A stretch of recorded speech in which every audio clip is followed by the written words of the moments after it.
This A4 sized full colour publication by Partisan Press is the fourth in this series of how-to guides for budding terrain makers. Each of the book's chapters originally appeared as articles in Wargames magazines, but have been reproduced here in more length, with extra detail and photographs to help guide you through the terrain making process. After a brief introduction, the author begins with a chapter on how to refurbish your tired terrain boards, something we all need to do now and again.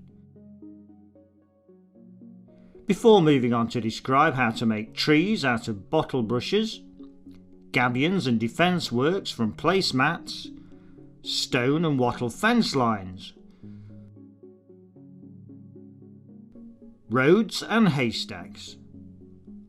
Larger projects including redoubts, Normandy buildings for World War II and mock Tudor buildings for earlier conflicts, along with burned out buildings. The final chapters include guidance on making hills, cabbage fields and foliage clumps for denser jungle-like terrain. Each chapter is written in a step-by-step style and is well illustrated with photographs of the terrain during production, so that the reader is left in no doubt about the techniques being used. All of the terrain is made from items that are easy to obtain from a hobby shop or from things that you might find lying around the house, like placemats and foam packaging.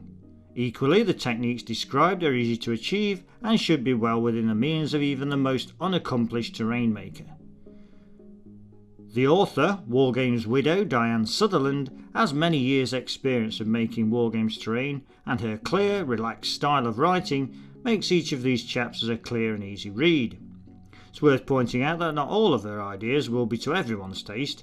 For example, I found the paper roses she uses for cabbage fields to be a little too large for my slighter 28mm collection, when I saw them in my local hobby store and used HO/00 ones from the hobby model supplier instead.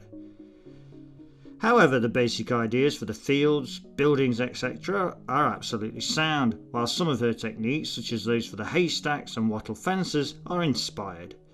This is a well produced and useful book that I will no doubt return to time and again for inspiration.